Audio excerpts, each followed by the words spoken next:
Hello, and welcome to the podcast. This is Get in the Driver's Seat. We're telling stories about leadership moments in professional practice. I'm your host, Sandra Beckor, practice management coach at Beckor Management. So for this episode, I have two guests. I'm excited to introduce Stuart Rudner and Mark Robins. Stuart is the founder of Rudner Law. He is the author of You're Fired, Just Cause for Dismissal in Canada, and has contributed to several other texts. He comments frequently in the media on employment law matters, moderates several blogs, and hosts a monthly online show, Fire Away. Stuart has been named one of Canada's top legal social media influencers, among other awards. And Mark leads LegalTube.ca and digitalmspace.ca. His focus on propelling online marketing has facilitated the growth of diverse businesses, including law firms. With a mission rooted in innovation, Mark strives to enhance the accessibility and delivery of legal resources, leveraging platforms like LegalTube.ca to demystify legal knowledge for Canadians. Welcome. So the two of you have known each other for many years, so I'd love to have you each tell a fun fact about the other. Mark, do you want to kick it off? Sure, I'll jump in. Yes, I've known Stuart. I think the last time we tried to establish it was over 20 years now. The fun fact, you mentioned that Stuart has a monthly show called Fire Away, which is produced by my company. And the fun fact about Stuart was 7 years ago when we started it at his old location in Markham in his boardroom, he was very, very nervous to begin with. But once the camera went on, he was a natural, and he continues to just amaze me with his skills as a host for podcasting. So that's my fun fact about Stuart. He just came to being a podcaster and a host quite naturally. Wow, thanks, Mark. That means a lot. I appreciate you saying that. What I was thinking is that we have known each other a very long time, and we've been working together. I guess it's a bit over 7 years ago because we started when I started Rudner Law. But you are someone that I think of as a friend, and I have a lot of respect for you, and I always appreciate your advice. And what I was going to say, picking up on our pre-show discussion about hockey, is that you are very knowledgeable and very reasonable in all aspects of life other than NHL hockey, where you wear some rose-colored glasses and seem to have some unrealistic views of things. But and I suspect you will say the exact same thing about me. Touche. Hilarious. And I got pulled into that hockey discussion. My friends would be like, what? How did that happen? Okay, so today we're talking about setting up good marketing habits in a law practice to get past those stops and starts that typically derail marketing success, or to overcome total avoidance, which can also be problematic. So when I started my business 19 years ago, I would meet with lawyers and, talking about websites and branding, and they'd be like, what? A website? No, it's too much. We don't need that. But I think we're past that now. And, lawyers, they don't just wait for the business to come in these days. They know they need to do some marketing, at the very least, to nurture referrals. But they're not taught to do this in law school still. And so there's a learning curve. And that requires resilience, stick-to-itiveness, and open-mindedness to, even just get started. So let's talk about some of the ways that lawyers can get out of their own way when it comes to marketing success. And I just wanted to ask Stuart, if you could kick this off with your own personal experience of this, when you've run into these issues yourself or with your team. Yeah, it's a great question, and you're right. We're certainly not taught any of this in law school. I was very lucky. I started off at a big firm, and there were a couple of senior lawyers in the firm who explained to me the way life works, and that unless you want to be an associate beholden to a partner for the rest of your career, you've got to get out there and build a profile and start having clients and referral sources. So they got me started, and we can talk a bit about this more if we have time. Back then it was writing articles that were actually printed, and going and speaking, in person at conferences, which I'm actually excited to say I'm doing an in-person one this week. But for the most part, that's not the norm anymore. But I've seen so many lawyers who, they're well, the biggest challenge I've seen, and Mark has certainly seen a lot more than I have in this regard, is just people scared to start. So many lawyers think that everything they do has to be perfect. So when I started getting into social media, and I got into, at the time, Twitter was probably the biggest one, and then LinkedIn, lawyers were terrified. Well, what if I tweet the wrong thing? What if I don't say it right? What if, and so, and there's a lot of podcasts that I listen to, and one of the repeated themes these days is that perfect is the enemy of done. And it's so true. So I know so many lawyers who would talk and talk and talk about getting into social media or any kind of other kind of marketing, frankly, but they never did, because they would draft the same tweet 12 times and never hit send. So that's probably the biggest thing I've seen people do. And then the second biggest, which you mentioned already, stick-to-itiveness. People, they'll tweet a few times, they'll get on LinkedIn. No, I didn't really see any results from that. So they stop, or they just get really busy and they don't get back to it for 3 months. And I think we all know that, in order to be successful, especially in social media, you got to be consistent. So there's a lot more, but I don't want to talk forever. So those are the two biggest things I've seen, or two biggest mistakes I've seen people make. Well, can I ask just a follow-up question on that? So for yourself, we know that these things don't just hit success right away. So how did you face any kind of, failures, or not even failures, just maybe, things not going as fast as you wanted it to? Yeah, I mean, I think that's again, I'll credit some of the lawyers who gave me advice. They cautioned me that this is not an overnight plan. It is a very long process. You're building a profile, and so I often had lawyers who would say, "Well, you're writing for, Canadian employment law today. Does that bring any business?" And I would usually say, "I'm not really sure yet, but I am building a profile by writing for them and speaking at HRPA events and speaking at bar association events, and over time." The work and the referrals definitely came in. But I think, part of the challenge was, especially as a young lawyer in a big firm, there are very substantial expectations about billable time. And I also had a young family at the time. I didn't have a lot of time, but that was probably the biggest challenge, but I invested the time because I knew it was worthwhile. And I definitely think it's paid off. So, I won't say I've had a lot of setbacks when it comes to the marketing side. I think it's generally gone really well. But the biggest challenge was just doing it properly, which means investing the time. That's awesome. It's like a clarity of why you're doing it that keeps you motivated to continue. Yeah. And I'll add one thing, and I'll let Mark get a word in.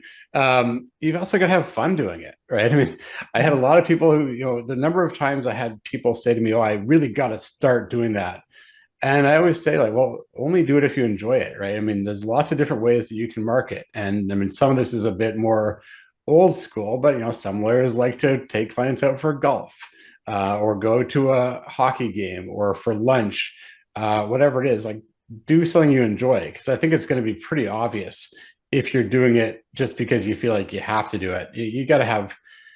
You've also got to let your personality come through, and I think I've gotten better than that over the years. I think early on I was kind of scared to be too informal. Now I don't care as much. I'm happy to be myself and be informal. And I got to say, our newest associate, David Gellis, who is like all of our associates, they have to contribute to our blogs. He's done a series of Taylor Swift themed blog posts. And I gotta say, he's even within, what has it been now? He joined our firm in January, so it's not even a year. He's really come into his own, where the first few were really tentative and really formal, and now he's having fun with it, and it comes through really, really clearly. So I think that's another really important point: is do it, invest the time, but make sure that you're actually enjoying it too. Amazing. I read one of those articles and it did come through. He tied it together really nicely. Mark, what have you observed? So I come at it from a different perspective than a lawyer. We're not lawyers, we're legal marketers. And by way of history, which to show you how things have evolved over the last 24 years. So LawyerLocate.ca was created by our founder and president, Natalie Waddell. She literally had gone through a divorce experience, and one of the things that really stuck with her was the inability to find a lawyer. You can't go talk to your family because you don't want them necessarily to know. You can't go talk to your friends because, you know, which friend is with which spouse. The only other option in Ontario was the Law Society's legal referral service, which was, to be frank, not the greatest in the world.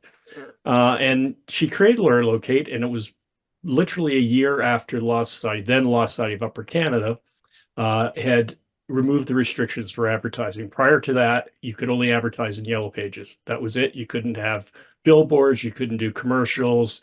You know, we've all seen the Buffalo personal injury lawyer commercials forever. So this was an avenue for lawyers to be able to expose themselves on the internet without having to have the big investment of a website. And what we found in the first years was the pushback was huge. And the pushback from lawyers, particularly in Ontario, they wanted no part of it. We were just wasting their time. I get all my referrals from, you know, former clients and all that. And because I had a background of 30 years as a private investigator, I had a lot of understanding of what goes on in law offices and what the dynamics are. So we worked very hard with lawyers to educate them. And that's what we discovered was, you touched on it earlier, and it's been a pet kind of talking point for me. I've said it many times that law schools do a disservice to their students when they hand them out that graduation certificate that they didn't require them to have a minor in business. And I still bang that drum loud to say it's a mistake that the law schools are doing in Canada by not enforcing a minor in business, because so many lawyers, in my experience, come out all gung-ho and they have the same attitude, whether they're young, middle-aged. Oh, I'll hang my shingle and they will come. Well, guess what? It doesn't work that way. The reality is the practice of law in Canada is the most highly competitive profession there is. There's nothing that comes close to how competitive lawyers and law firms are.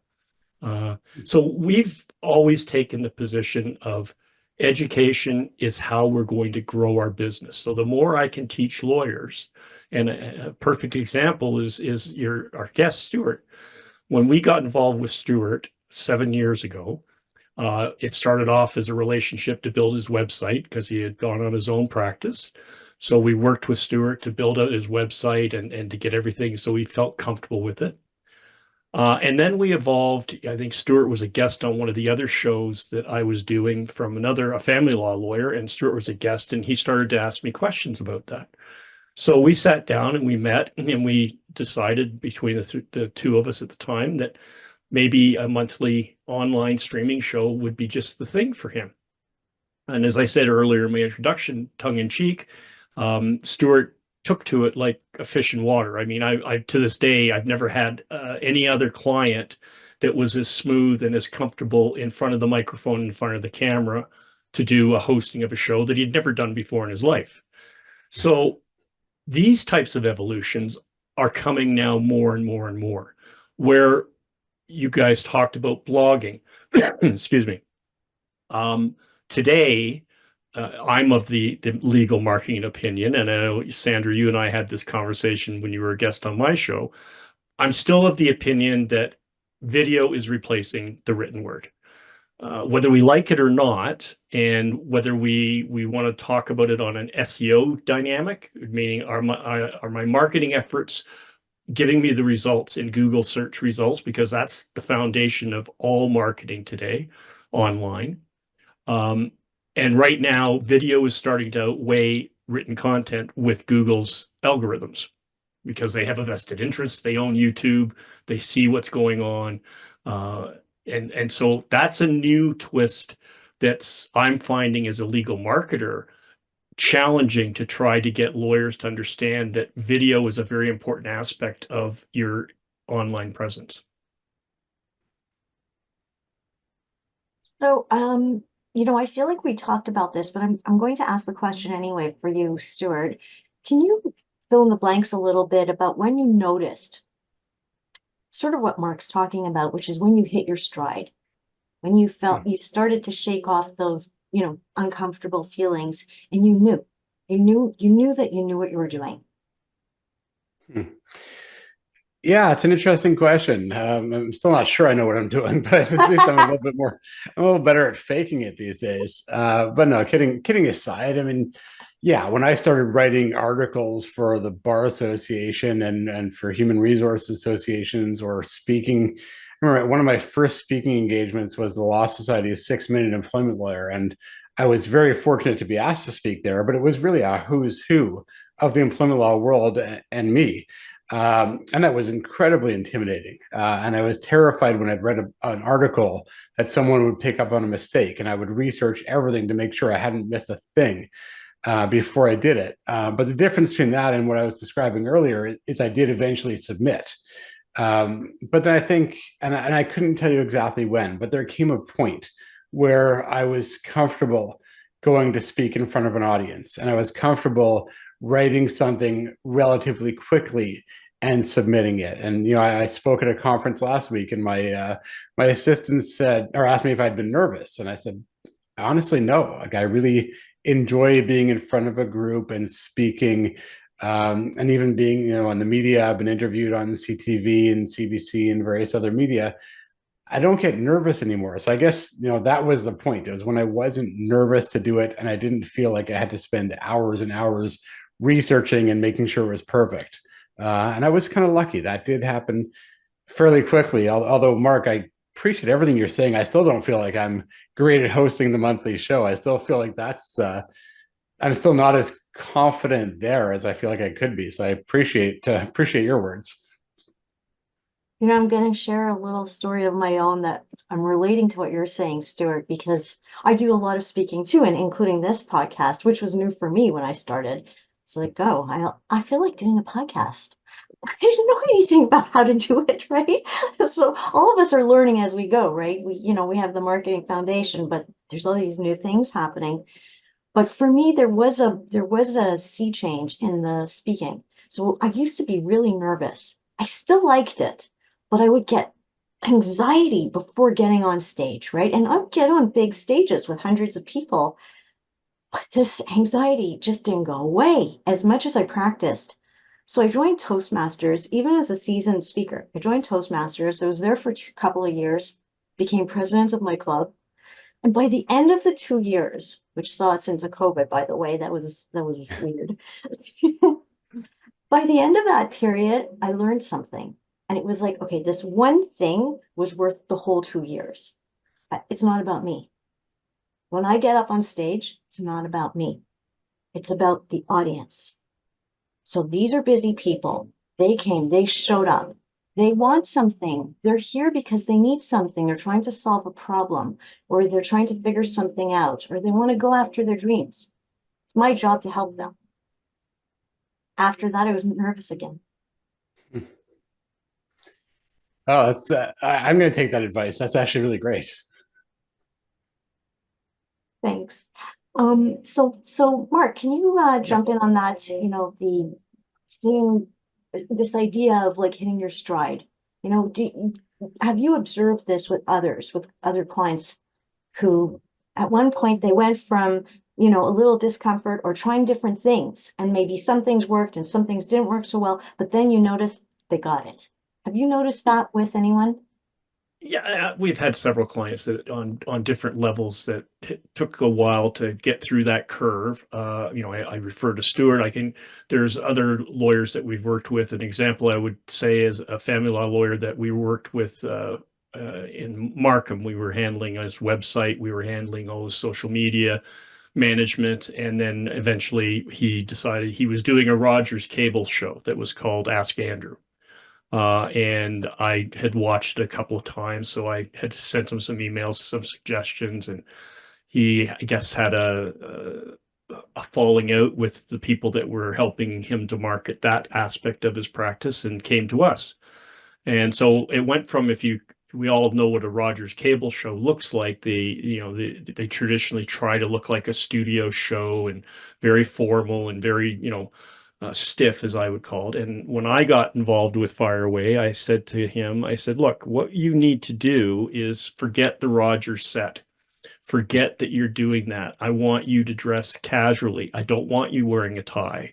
I don't want you stiff with studio lighting and all that. And I want you to be yourself. Well, that was very, very challenging for this lawyer, because this lawyer had spent his whole life presenting himself. Everything had to be perfect, and he had to dress the right way. The tie had to be perfect, and he had to speak. And the first two shows I did with him, he insisted on having a teleprompter.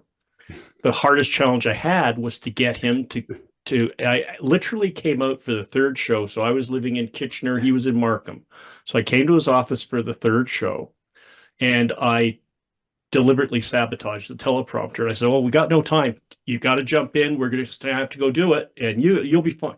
And ever since then, he got it. The switch went off, and he understood that what I was trying to tell him was what people want today on video, whether it's YouTube, whatever your platform is. They don't want to see CBC News at 6. They want to see you talk normally. They want to see you like he made a couple of flubs. He says, "Well, you're going to edit that out." I said, "No, I'm not. It's staying in, because that's going to get people's interest. They'll be more interested in watching you if you, especially as a lawyer, if you show that you're human." So that's kind of been, and we've had lots of other stories before the video aspect. I know part of when I first met Stuart was I had started doing something, and I borrowed it from an American influencer, Kevin O'Keefe of Lexblog. But he would, when he traveled around different cities, he would put out a message to everybody, social media, that he'd host a beer for bloggers. So I told him when I went to one of them when he was in Toronto, and I said, "I'm stealing that." He said, "Oh, go ahead, go ahead." And that was one of the first times I met Stuart, was I had hosted a beer for bloggers. I think it was around the Law Society's solo and small practice seminars and show. I think that's what it was. And so, yeah. it was a great way to meet people, meet lawyers, people, my potential clients, in a relaxed atmosphere that wasn't a sales pitch, right? And because I wasn't a blogger, even back then, I was always opposed to it, but I understood the need for lawyers in particular to write. And so, with the blogging, anecdotally, I have another client who is in a higher end estate law, and he does love to write. We do his blogs, and he's got like 5 million annotations in each post that he puts in there, and it's just like I can't read it. I go to sleep, and I've often said to him, I said, "Charles, do you honestly think there's a client of yours that understands what you're saying?" He says, "Doesn't matter. I know what I'm saying, and that's the way it has to be." And I said, "Okay."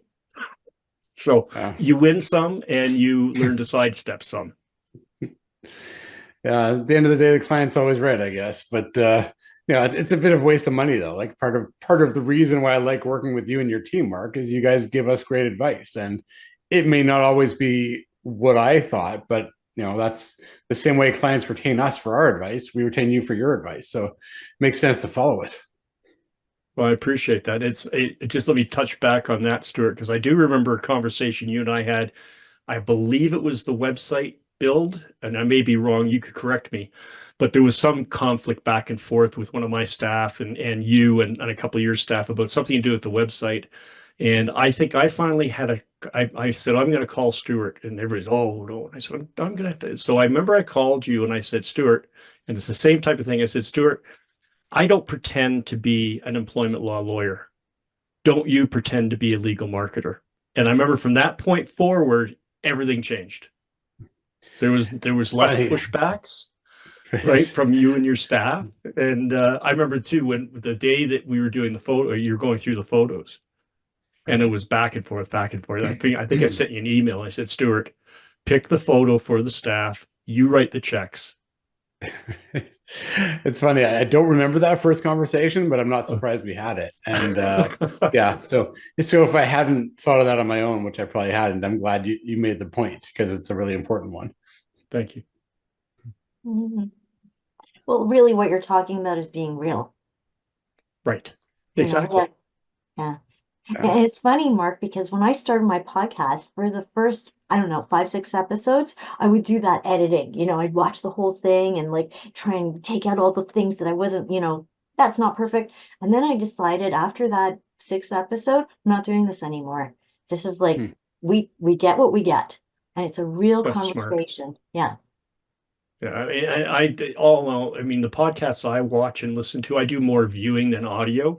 I'm still got to have my music on in the car, not listen to podcasts, but I'll watch podcasts a lot during the week, and that's what I'm part of what I'm looking for is if it's so kind of pat and stiff, I'm clicking off it pretty fast, even if it's a topic I'm interested in, because I just know I want to, and like you said, keeping it real, being real, and in the legal community, especially in this company, there's still a lot of mystique that's associated with lawyers from lay people that don't interact with lawyers on a regular basis, don't understand that they're just normal people, that just they do this is their job. And part of my mission when I'm acting for my clients in the legal community is to demystify their practice and to demystify who they are. Right. The days is when we started Lawyer Locate, the days of the big law firm, we saw the writing on the wall, were going the way of the dodo. So there's not nearly as many huge law firms in Canada as there was 20 years ago. The trend, of course, is small boutique, similar to Stewart's, and sole practitioners that will come together and have an LLC. So what we've tried to say is the days of you hiring McCarthy Tetro and you go meet with some senior partner only to find out that some clerk who's getting $20 an hour is basically doing all the work. Those days are gone. I know CEOs that if they walk into a lawyer's office to retain a lawyer, they're going to look at Stuart and say, "You're the guy that's going to work for me, not your associate." Is that correct? And that's what they're looking for because in the past, as we all, Stuart, you worked for one of the bigger law firms. You know how that particular game is played. Mhm. And, I'm not saying anybody's being dishonest by doing that, but the expectation of the general public is, oh, I can't have this big name lawyer work for me. It's just when the truth of is, other than rates and fees, you can have any lawyer you want. And it's more about finding the lawyer. When we do referrals, our referrals go out to more than one lawyer in that geographic area, in that area of law. And I tell the public what this does for you. You're going to get more than one lawyer calling you. You can find a lawyer that's the right fit financially and more importantly, emotionally. And people would be surprised how emotional any type of legal situation is, whether it's a negative thing, whether it's an employment law issue and you've been fired and you don't know what to do. And now all of a sudden you're in some type of legal situation. With family law, we all know that the stress that comes with that type of client. So it is important that we try to market our lawyers and lawyers should learn to just market not only what they do but their personality. Who are you? Yeah. Don't just go on a podcast and talk about your law practice. Talk about hockey, talk about, like Stuart says, the things that interest you outside of your job.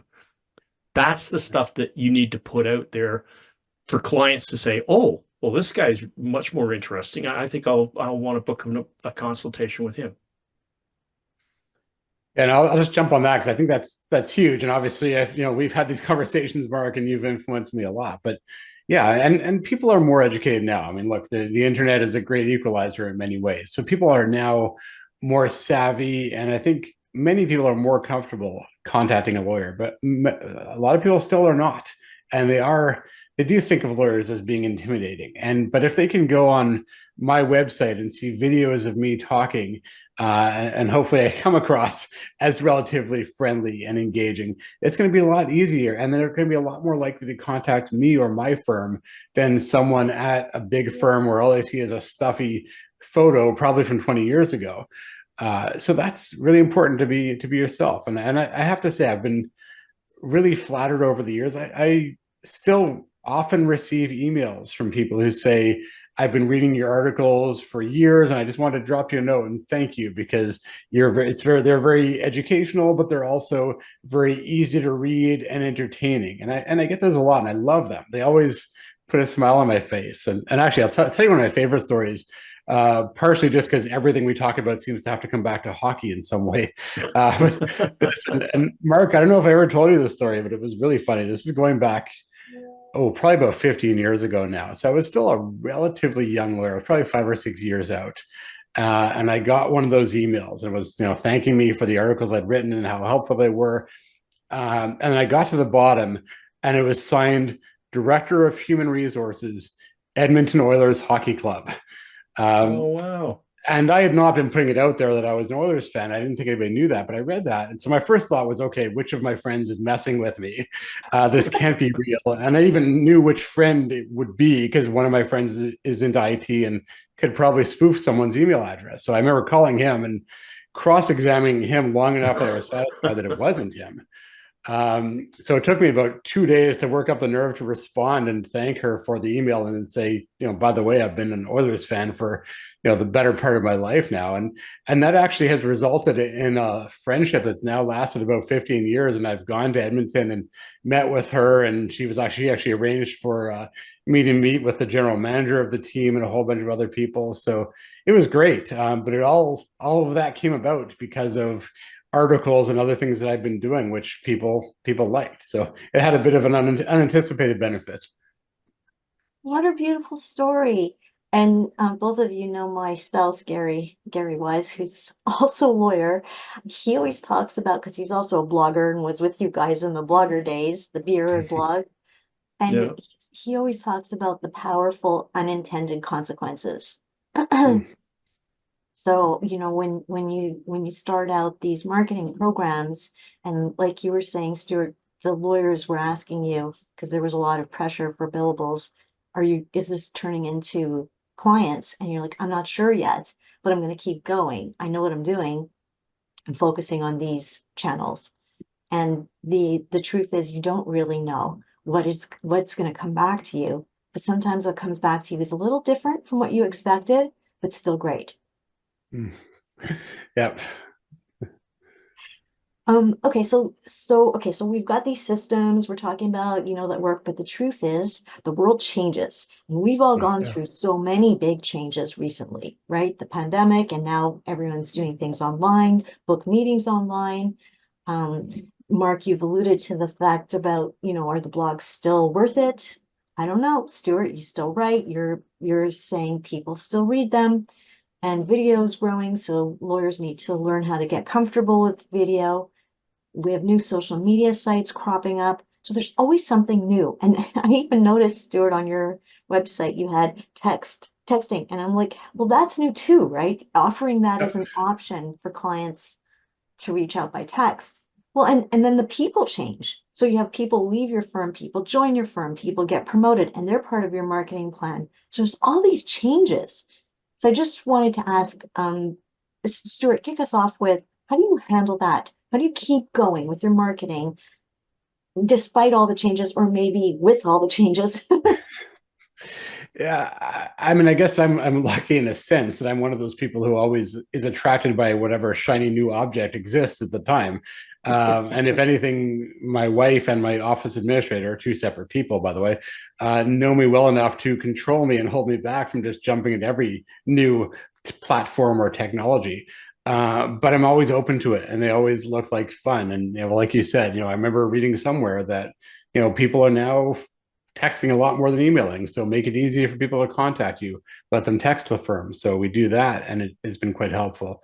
But even in the context of marketing and social media, I mean, Mark, when you and I started in 2017, we certainly weren't talking about Instagram, and definitely not talking about TikTok.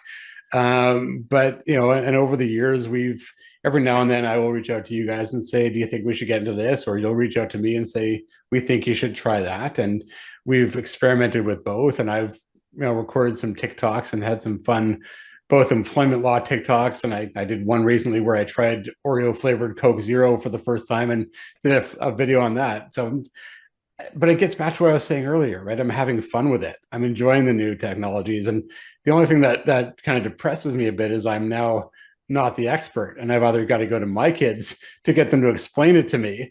My daughter recently told me that, hey, you've got to comment on one of your TikToks.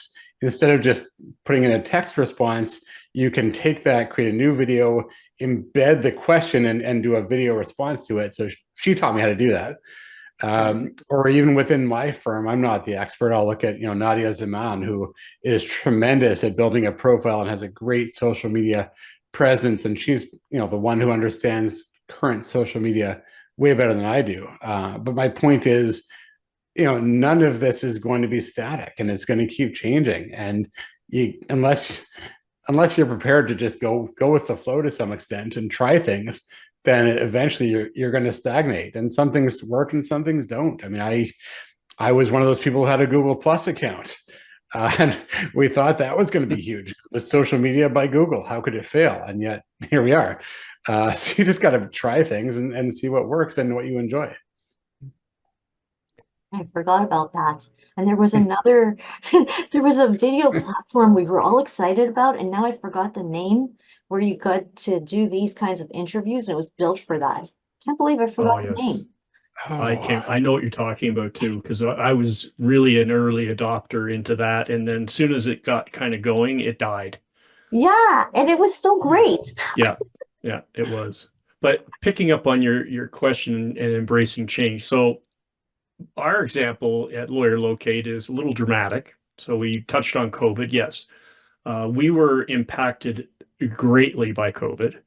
Lawyer Locate probably lost just shy of 50% of its membership because lawyers, particularly in Ontario, because Ontario took so long to adapt online courts and Zoom and all that. So there was a lot of the law practices basically stood still. They couldn't do their work. So they cut their advertising, their marketing budget. So we lost that.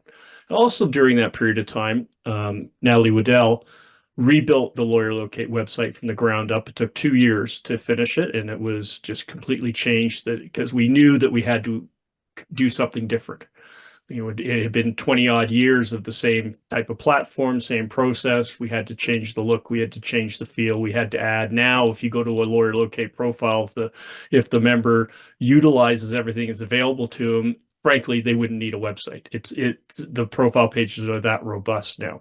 But the other thing that we noticed that changed as a result of COVID. So part of Lawyer Locate services, you can go to the website, the directory, you can search it, you can look at the profiles, you can contact the lawyers, or you can hit a button that says, get me a free referral. Form comes up, briefly describe your legal matter, then we process it out to lawyers in the geographic area, the area of law you're looking for. What we noticed happened post-COVID is the referral requests dropped dramatically. The searches and the unique visitors went up. So did a bunch of research on it, and Natalie did a lot more. And we discovered that what changed with COVID was, well, people had 8, 10, 12 hours a day sitting in front of their computer with nothing better to do. So now they know how to use the internet. They know how to use Google. Before COVID, a lot of people would say, my kid's on the computer. I don't do that. I'll ask my kid, how do I find this? How do I find that? Oh, give me the yellow pages. Now we have a more internet savvy general public than we had pre-COVID. Is that going to translate it to a good thing from a legal marketing perspective? It all depends on how you approach it, in my opinion. And it can be easy to go down a road that's not going to benefit you, and you're not going to grow your business. If you make the effort to understand your client and make the effort to understand the internet and what that means, you can mold and continually change. Stuart's a great example. Like you said, we've been doing Fire Away for 7 years. Last year, or this current year, we decided to change the format. We decided to change how it looks visually. We decided to change the intro and the outro. Just again, because you get too stale if it's the same old, and somebody comes on the show that had watched it last year and goes, oh, well, that's different. So change is good. Embracing change, I think, as a life philosophy, certainly mine has always been embrace change. Hiding from it or resisting it or pushing back, I think ultimately dooms you. I love that you brought up the small changes. Because when we think about change, we think about, oh, throw it all out, start over. It's not working. But no, sometimes it just needs a tweak. And Right. if you look at big brands, that's what they do. You know, you're talking about Coke, Stuart, and right, like if we look at Coke's history, year after year, you know, they will tweak their logo or they will tweak their packaging, but they don't just completely change it. Yeah, that's a really good point. Yeah. So, Mark, can you tell us a little bit about what you expect? You know, what's next? Like, what are the trends down the pipeline, either in marketing or in the marketplace? People are talking about That's AI. a great question. And I think I'd be remiss if I didn't say, obviously, one of the biggest changes that's coming, and it's here, is artificial intelligence. From a legal marketing perspective, it's huge because it's a huge time saver for us as creators. It's a great idea generator for those times where you just hit the wall and you can't get the brain going on how am I going to approach this challenge of marketing for this particular firm or this company, because we don't just do law, we do, you know, all areas of business. I think that's a big one. I think it's got some people very scared and it's got other people embracing it. I like to think that at LawyerLocate and LegalTube and MSpace that we're embracing AI. We use, for example, on my shows and even with Stuart's shows. So Stuart's show can run from a half hour to 45 minutes on average. So that will go out on YouTube on his YouTube channel. It'll be embedded on his website. But then we take an AI called Opus AI. We'll put that half-hour show into Opus, and within 3 minutes, we have up to 30 less than 60-second clips ranked. So it will rank them by percentages. And why is this one ranked higher than the next one? Has a nice little paragraph explaining the keywords that are in there. So for us to do that before AI, you're talking about over a week's worth of work to try and get that done. So it makes a big difference. Well, and it's interesting the way you're describing it because I think that lines up with my philosophy about using AI, which is you need to know how to use it. It's not just about, you know, delegate it to the robot. You know, use it for what it's good at. So if it's going to spit back some ideas at you, well then, you know, you use your creativity and your human resources to come up with something cool that the robot couldn't do. And then maybe the robot gets you out of your block. Yeah, I'll jump in because I think I'm also not surprisingly a big believer in using AI because it's the current shiny new object. I think it's great and it has tremendous potential, but you got to use it very, very cautiously. And I actually had a really interesting experience about a month ago now where I was writing a blog post and there was a case I wanted to talk about. And I wanted to talk about the big picture. What does this case mean? What are the implications for employers, for employees? And I had a really good idea of that in my mind. What I find tedious about writing blog posts or anything else is you got to dig through the case to find some of those key facts. You know, how old was the employee? How long were they employed? You know, et cetera, et cetera. So I figured I'll use AI for that. What was interesting is I put the case into ChatGPT and asked it to write a summary for me, and it did a phenomenal job of summarizing the facts and explaining the legal analysis. It got the outcome of the case completely wrong, you know, 180 degrees wrong. And then what was fascinating is just for fun, I then put the same instructions and the same input into Microsoft Copilot. And it actually didn't do as great a job summarizing the facts. It was a bit more awkward, but it got the decision right. So that was fun, but more importantly, my point is, yeah, you should be using AI, but you've got to use it very, very carefully, because if I hadn't double checked that, then I would have written a blog post that was completely wrong. That's a And great. just to weigh in briefly on that one too, and Stuart, you know, we've given this advice too, and we do it to everybody. I do encourage the use of AI, but I also do it on two sides. One, the cautionary tale is Google is getting very smart at identifying AI content, and they do punish you for AI content on your search results. So I always tell everybody, use the AI, take the draft, but then go in and make changes. Make it more you. It can be as simple as changing one paragraph. It can be as simple as changing a couple sentences. That gets it gets you around the Google dislike of AI content, and B, it gets you posting more personal content, not just something that's generated by ChatGPT or any of the other literally thousands of writing AI platforms that are out there. So I think that's an important thing to bear in mind. It's the same as, I wouldn't script fire away for the same very reason, is that it's just not going to do as well. Never mind the Google factor to it. But one other thing I want to touch on, and it impacts more on my business because we're a national company, is the changes that Google made that anybody that has a national online presence does not like, and that is the local search.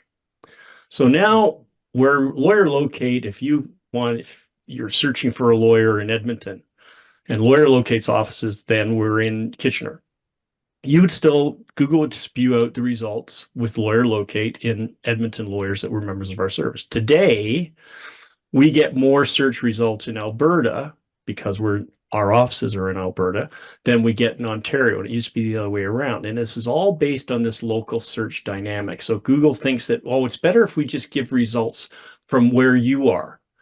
Now, we have not found a way around this yet. We've had suggestions of getting satellite offices, or those little rental where you just literally are renting an address and a sign on the wall, because Google insists, if you're going to do this, that you have to submit a picture of your satellite office. It's just, to me, it's ridiculous. It goes back to, I've never been a big fan of how Google gets to flex. I've often wondered why we regulate everything in this world, but we don't regulate the one business that could kill everybody's business at the snap of a finger. A quick anecdotal story about that. 23 years ago, so it would be the second year that LawyerLocate was operating, I was still in private investigation. I was helping out Natalie with her marketing and her sales. Somebody had made a mistake on something we were doing with the website. And it was an innocent error. And Google found out about it and removed us from search results. So for 6 months, you could type in LawyerLocate.ca into Google and nothing would come back. There'd be zero. And it was only by the grace of the good Lord above, whatever you believe in, that Natalie, because one thing you'll all know, there are no phone numbers to Google. I don't know if you realize that. There is no phone numbers to Google. So Natalie somehow found the phone number for a senior VP at Google, and she phoned him. And luckily he took the call, and she explained the situation, that we were a new startup company and we'd hired this person and they made a mistake. We don't know if it was on purpose or whatever. And this is why we kind of broke the rules of Google. Fortunately, the guy listened to her and was sympathetic and turned us back on the next day. But that could have been the end of LawyerLocate.ca. And that's the power that I don't think any company should have. That's, to me, Stuart knows this on an anecdotal side. I'm always Google. No, thanks. You do your go. You're sending me a Google Doc? Really? You couldn't find anything else, Stuart? So yeah, we can fight about that when we're done fighting about hockey, I guess. Yeah, there you go. By the way, every single time you say Google, my Google Assistant on my phone, the ears perk up, so they want to hear what you're saying. That's funny. I don't have that problem with my Apple Pods. Stuart, do you want to add anything about trends or, things to look out for? I don't think I have much to add there. I mean, I think obviously, as Mark said, AI is huge, and I think we all should be using it, but using it wisely. And to Mark's point, I will use AI to do a first draft of something, and then I'll go in and make it my own, or I'll go the other way sometimes. And I do this more for emails, actually. I'll often draft an email and then ask AI to either make it friendlier, or make it less friendly, or whatever the case may be. But I think it also can be great for social media in particular to get ideas. And I know people will type in things like, give me 10 blog ideas for an employment lawyer or something like that. So you can use it just for brainstorming. Right. Other than AI, yeah, I don't know that I have anything else specific to add. That's awesome. And I love the examples and the passion about all of this. What a great discussion. Thank you. Thank you both so much for your time and for your insights. No, Well, thanks for thank you. having me. Sorry, Mark, go ahead. No, I just said thank you so much for the invite. It's a real pleasure, and I really enjoyed this. It was a lot of fun. Yeah, I will agree with Mark. It was a lot of fun. So thank you, and Mark, I think you were the one who suggested adding me to the discussions. I appreciate that. It has been a lot of fun and hopefully a useful discussion, but definitely an enjoyable one. To your point, to your earlier point, Stuart, do the things you enjoy. Exactly. This I could do all day. And I do think this is valuable content for our listeners. And to our listeners, to learn more about Mark, please go to LawyerLocate.ca. And to learn more about Stuart, please go to rudnerlaw.ca. You've been listening to Get in the Driver's Seat, stories about leadership moments in professional practice. I'm your host, Sandra Beckor, practice management coach at Beckor Management. Take care, everybody.